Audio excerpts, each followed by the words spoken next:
So you got the pen out. You ready to roll? Ready to roll.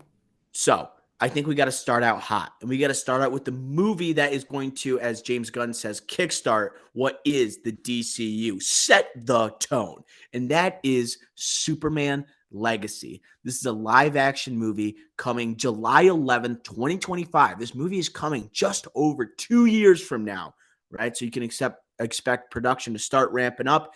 There's going to be a James Gunn written Superman movie starring a 25-year-old Superman where he's struggling between his heritage, where he comes from Krypton, his relationship to the United States.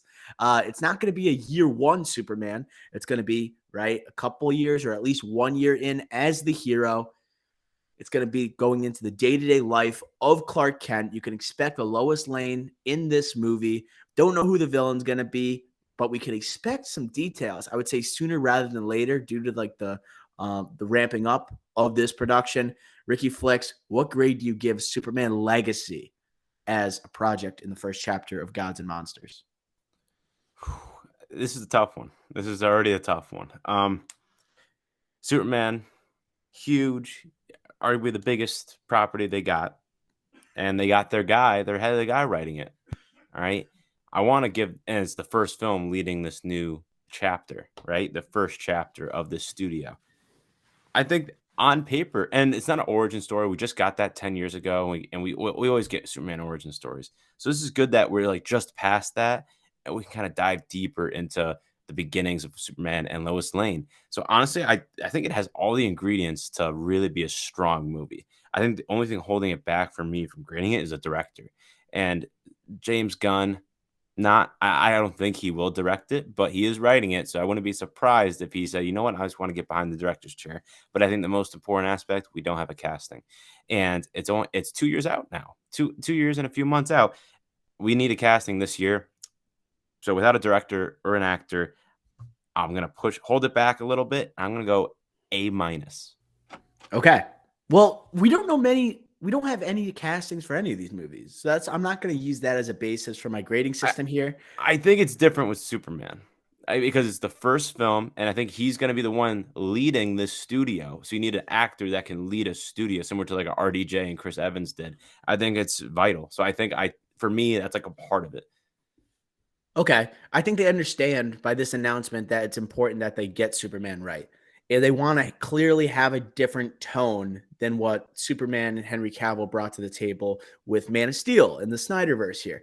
And I think when they talk about James Gunn and his like inspirations for the Superman movie, he talks about like All-Star Superman. And you look at like the cover of All-Star Superman, this series of comic books, like if you look at it compared to like Henry Cavill's Superman, he's much more like brighter, right? He's optimistic, he's hopeful, and he almost has like a boyish attitude towards him. He's a young dude, just like a young Henry Cavill was when he took on the role. So I think they are looking at Superman to be the centerpiece of this universe. Like Robert Pattinson's great in like his Elseworlds story. I think it's Batman is probably the most exciting character that DC has, but I think James Gunn realizes that they have to get Superman right in the DCU.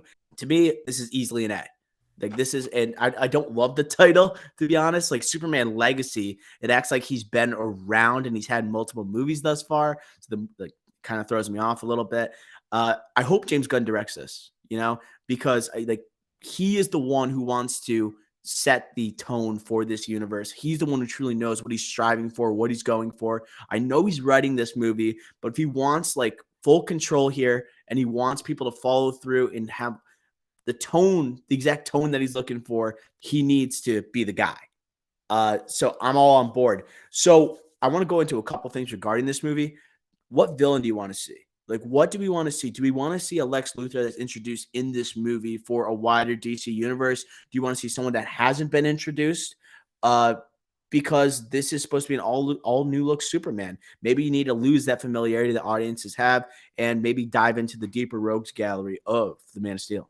That's what I'm thinking. I think it's too early to bring in a Lex Luthor or a bigwig if this is the early day Superman. And this one's going to be balancing the Kryptonian of him and the human upbringing, right? So like a Zod would have been a good one, but you can't do that.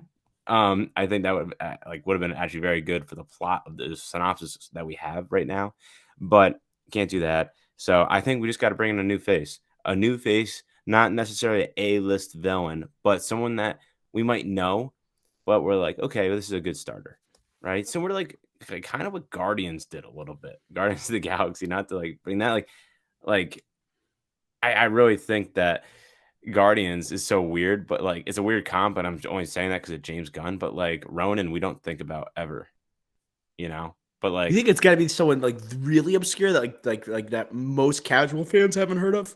Not like a Brainiac. You're gonna bring Brainiac in. I feel like he's that's an exciting villain that people like at least have heard about, and it's someone that's like, hey, that's the only like really major Superman villain we haven't got. but like I look at Brainiac as like a veteran Superman's got to take on Brainiac, not someone that's just starting out. Really challenge him. Yeah, right, right. Let's get someone just simple, basic, someone that's gonna just like get this Like jump started for us. a Metallo. Let's do a Metallo. Dude, But we're jumping deep into our like our nerd bag I, today. We're nerding out today. but I will also just say again, this is the first movie of chapter 1, Gods and Monsters. So, Superman, God, maybe you need a monster. Now, I'm not saying a doomsday or whatever monster Ooh, you want to go, but Bizarro. Bizarro is another one I was going to mention saying, hey, that might be interesting. A young naive, maybe, or not immature because Clark Kent's not immature, but like just a younger Clark Kent to go against someone of similar stature. That might be an interesting take there, and not too over complex. That was like the one. If I had to say one right now that we haven't seen on the big screen, I would go that.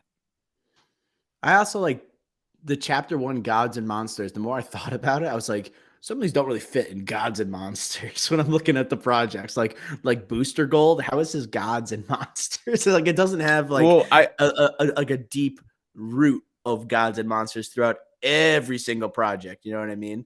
so Like to I me, was thinking yeah, go ahead. my first reaction to this whole slate was the name.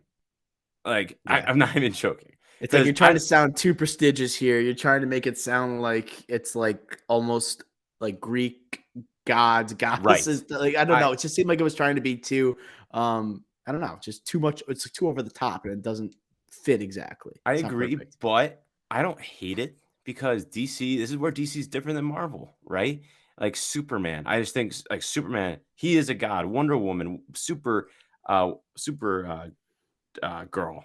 Um, we have all these characters that are just literally gods or goddesses, and like monsters, Doomsday, like I just mentioned, and all these other monsters. But I think that like what did you just say, Booster Gold, right? He's like someone from the future that's going back to the past, and he's gonna be looked at as probably like a god. Like holy crap, like this technology, all this stuff. So I think it might still fit, and I just think that overall, like you could always change it up. We like monster, like Amanda Waller is a monster, like in that way you could always spin it.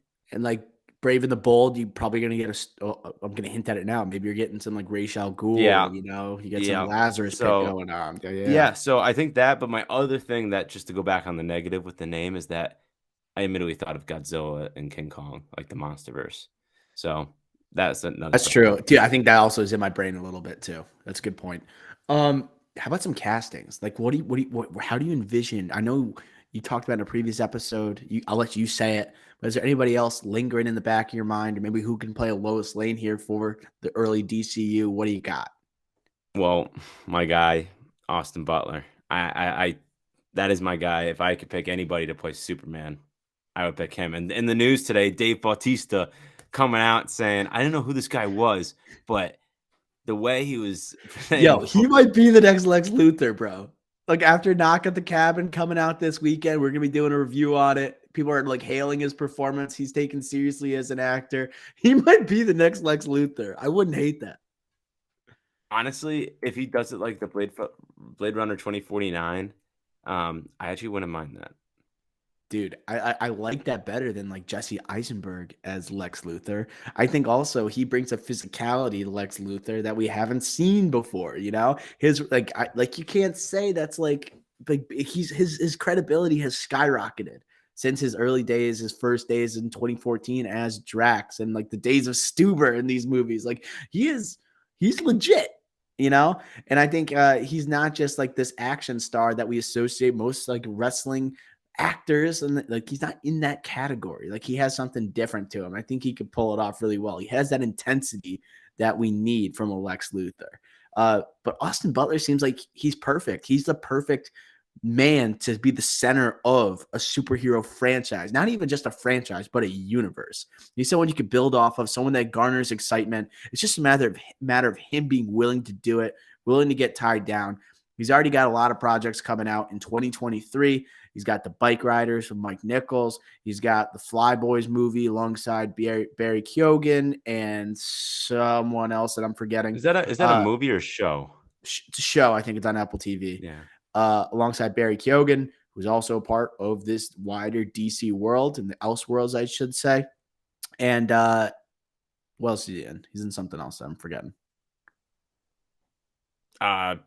Dune. Part 2, Floyd Rotha. Perfect. Right. So he has a huge year ahead of him. Let's see if he wants to dip his toes in the superhero realm. I don't really see him as a big superhero guy, judging by the interviews he's had. But I mean, when you have an offer to play Superman, it's hard to say no. He did want the Gladiator role. Yes. But I don't know. Like if you're Gladiator, it's Ridley It's all Scott's name is next to it, you know? And Former it's Best like, Picture winner, Best Actor.